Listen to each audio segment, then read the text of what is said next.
duherutse kubaha ikiganiro kivuga ku bikorwa bikorwa n'umutwe uri mu burasirazuba bwa Repubulika Iharanira Demokarasi ya Kongo witwa M23 cyangwa se M23.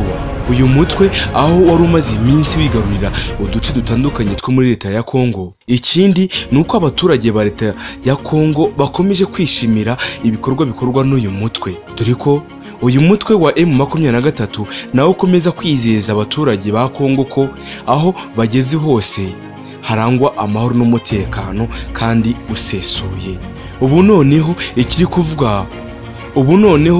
kuvugwa n'ubundi hano mu isi ya rurema no mu karere k'iburasirazuba, ndavuga Uganda, u Rwanda, Burundi, Tanzania, Kenya, Sudani na Repubulika Iharanira Demokarasi ya Kongo. Ni raporo yasohotse ivuga ko umwuka mubi w'u Rwanda na Uganda uri mu byatumye M23 yubura intwaro ikarimbura izi zirwana kandi zica, ikaba ikomeje kurwana irwanira muri leta ya Kongo kwa Perezida Felix Tshisekedi. Njyewe nitwa Eric Nshimiyimana muri mukumva, naho iyi nibizazanya ubuvumbuzi, ubushakashatsi ndetse na siyanse zicukumbuye ibyamamare muri politike, ubuzima bw'isi muri rusange, imikino n'imyidagaduro, politike n'ibindi byose, ubutegetsi n'abaperezida, byose nta handi wabisanga atari kuri bizazamenya. Weho ukomeza ukore subscribe ukweya, maze ibiganiro byacu na documentary zacu kandi nziza zigezweho bikugereho umunsi ku munsi kandi bishya. Nawe ukoze subscribe aka kanya, menya ko utangiye urugendo rushya n'ubuzima bushya bwo kumenya isi n'abayituye. Nguhaye ikaze. Gusa reka nsuhuze abaturanyi b'i Burundi, tujya duhuza umuco, tugahuza imisozi n'abantu. Ndabakengurukiye mwese bagabo. None ngaho mu gisagara cya Bujumbura muriko murakoma, Cibitoki muraho murakoma, muragumye namwe kandi turabakunda cyane rwose. Abarundi bari mu Rwanda n'abari mu bihugu bitandukanye, mwese turabakengurukiye, namwe tubahaye ikaze. Ikindi ndagusabye ngo nege amatwi wumva akantu ku kandi, umunota ku munota, isogonda ku isogonda, maze wumve kandi umenye. Raporo y'ibigo bibiri bikora ubushakashatsi muri Repubulika Iharanira Demokarasi ya Kongo igaragaza ko kuba mu mwaka wa 2021 umutwe wa M23 warongeye kubura intwaro, ahanini byaturutse ku mwuka mubi wari hagati y'u Rwanda na Uganda. Murabyibuka igihe Ubuganda bwo kwa Perezida Yoweri Kaguta Museveni bwafungaga imipaka itandukanye iyihuzaga n'u Rwanda. Ibi kandi wabibaza abaturage bari ku mupaka wa Gatuna mu majyaruguru y'u Rwanda, Abakagitumba mu burasirazuba bw'u Rwanda, n'utundi dupaka duto duto nka za Rubaya, Kabuga, Rwemashya, Kivuye, za Cyanika n'ahandi hatandukanye. Abo babyumva vuba kurusha uko jyewe nabyumva. Ni raporo kandi yakozwe n'ibigo ari byo Ebuteri na Groupe des études sur la Congo cyangwa se JEC. Ikaba yarasohotse kuri uyu wa mbere tariki ya 5 Kanama umwaka wa 2024. Ibigo kandi bisanzwe bikora ubushakashatsi muri politike n'amakimbirane, aho bwazanye ingingo yumvikana nkaho anishya muri aya makimbirane kuko kugaruka ku mutwe wa M23. Mu Gushyingo mu mwaka wa 2021 nibwo M23 yari imaze imyaka abayigize barahungiye mu Rwanda no muri Uganda, yubuye imirwano na leta ya Kongo. Uyu mutwe ku ruhande rwawo uvuga ko urwanira guca ihohoterwa ku banyekongo bo mu bwoko bw'abatutsi, ucyura impunzi ziganje mu Rwanda n'igihugu cya Uganda, no kurwanya ivangura rishingiye ku moko, uvuga ko irikorwa n'ubutegetsi bwa Perezida Felix Tshisekedi. Aha ni muri Repubulika Iharanira Demokarasi ya Kongo.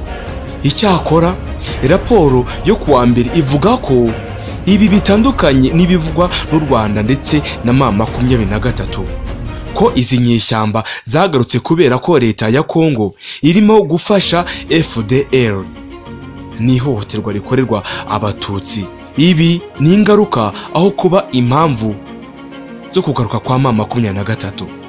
ikomeza ivuga ko kandi FDLR ari umutwe urwanya leta y'u Rwanda. Uyu mutwe kandi w'iterabwoba wasize ukoze jenoside yakorewe abatutsi mu mwaka w'1994 mu Rwanda, murabyibuka. Iyi raporo ikomeza ivuga ko mbere y'uko imirwano hagati ya M23 na Repubulika Iharanira Demokarasi ya Kongo yubura, nta bimenyetso bigaragaza ko abatutsi bo muri Kivu y'Amajyaruguru bari barimo bahohoterwa byigeze bigaragara. Raporo kandi ya biriya bigo bibiri ivuga ko Tshisekedi yageze ku butegetsi afite ubushake bwo kugarangiza amakimbirane yo mu burasirazuba bwa leta ya Kongo, ariko kugeza na n'ubu ntabyo arageraho, byaramunaniye. Ivuga by'umwihariko ko mbere y'uko M23 yongera kubura imirwano, bamwe mu ntumwa zayo bakiriwe i Kinshasa kuganira na leta ya Kongo, bakahamara amezi menshi cyane, ariko mu mwaka wa 2021 ukwakira ntacyo bagezeho.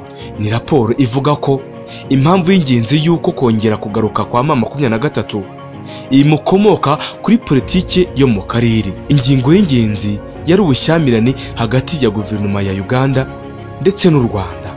Iyi raporo ivuga ko hari hashize amezi menshi cyane Kampala na Kinshasa bifitanye ibiganiro biganisha ku bufatanye mu by'ubukungu.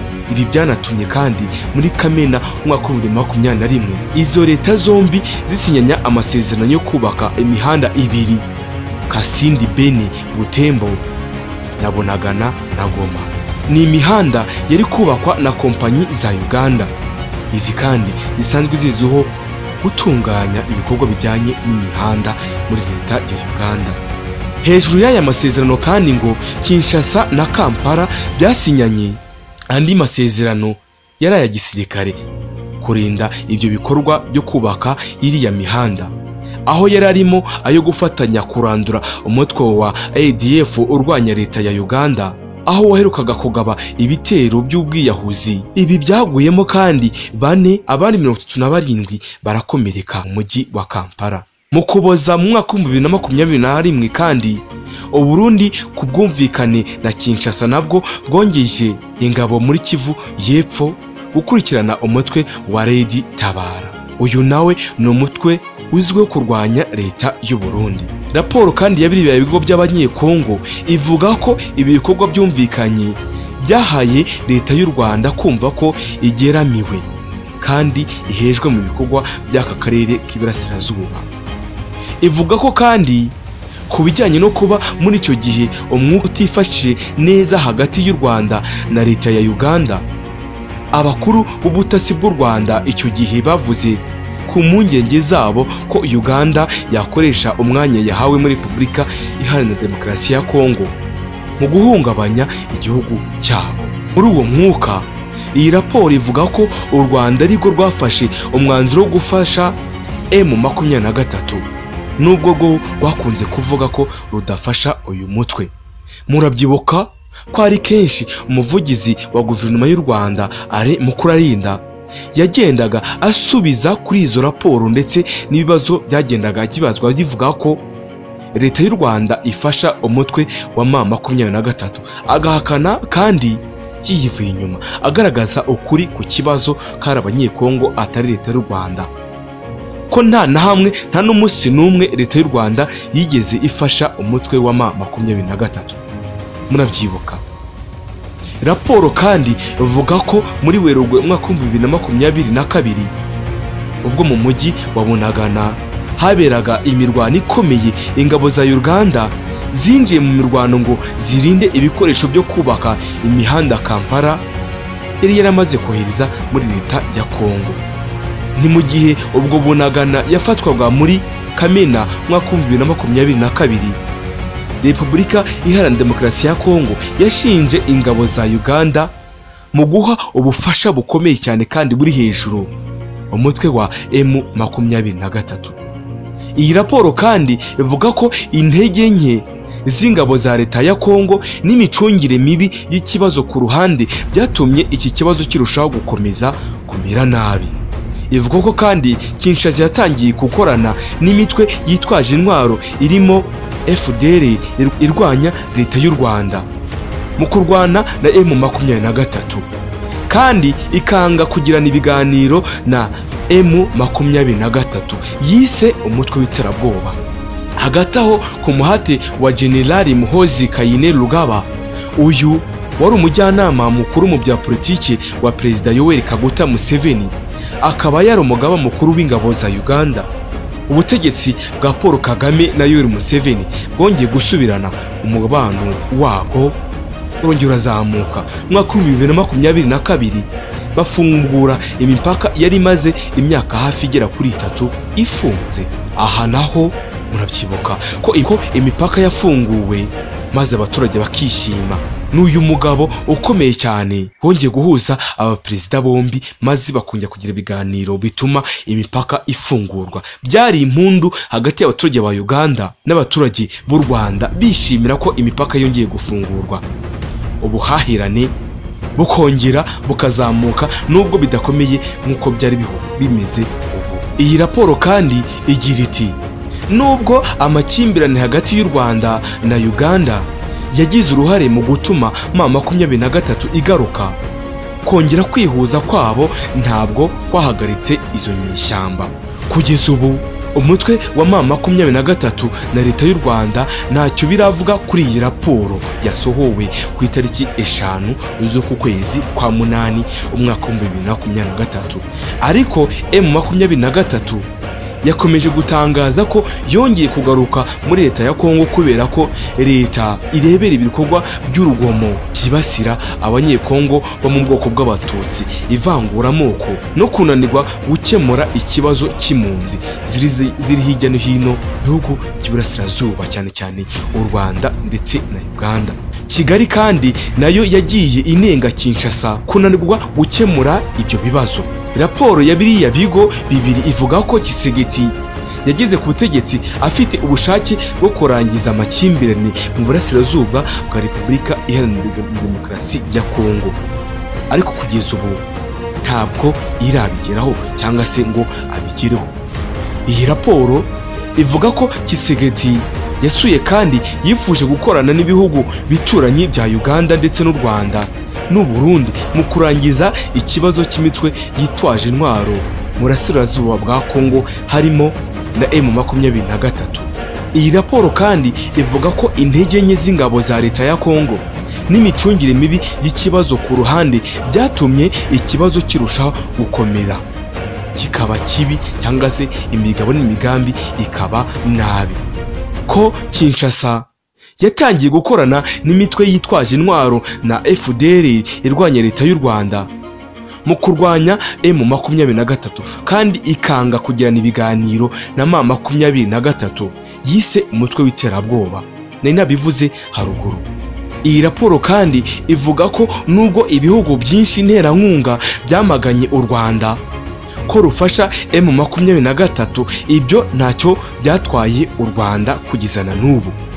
Ya bihugu bikomeye cyane ku isi, Uburusiya, Amerika n'ibindi bihugu cyane bikomeye bifite ingabo ndetse n'igisirikare gikomeye bivuga bikijyana cyangwa se rikijyana, ntacyo byigeze bikora kuri iyi mitwe ya M23 ndetse n'u Rwanda. Ibi kandi babiterwa nuko u Rwanda rugenda rutanga ukuri hagati yabo, rugaragaza ko naho ruhuriye n'ingabo za leta ya Kongo cyangwa se n'umutwe wa M23, ahubwo ko ibyo bihugu mpuzamahanga bikomeye cyane byagakwiye gufata iya mbere mu guhagarika no guhagarika burundu umutwe wa FDLR urwanya leta y'u Rwanda, aho wagiye wica abaturage b'u Rwanda, ukaba kandi warasize unakoze jenoside kuri Abatutsi mu mwaka wa 1994. Iyi raporo kandi ikomeza igaragaza ko ntacyo ibyo bihugu bifata ku bihano by'ubukungu ndetse ku Rwanda, ntacyo ibihugu bikomeye bifata ku bihano by'ubukungu ku Rwanda, ko biteye intambwe bigafata ibihano ku gihugu cy'u Rwanda byaba intambwe yo kuba uyu mutwe wenda guhagarika u Rwanda ndetse no kurwanya leta ya Kongo. Ese umuti w'iki kibazo uzava he? Ese ni gute ibihugu mpuzamahanga byakinjira muri iki kibazo maze uyu mutwe n'imitwe irwanira muri Repubulika Iharanira Demokarasi ya Kongo ikaba yahagarara, maze aka karere k'ibiyaga bigari ndetse n'akarere k'Iburasirazuba kakagira amahoro n'umutekano usesuye? gusa byose biri mu mateka n'ibiganza bya Repubulika Iharanira Demokarasi ya Kongo. Nitwa Eric Nshimiyimana, ndabashimiye. Wowe komeza ukore subscribe maze ukore all notification, ukoresha mu magroup atandukanye no kuri status zawe, tujye tuganira umunsi ku munsi. Nta yindi nteguza naho ubutaha.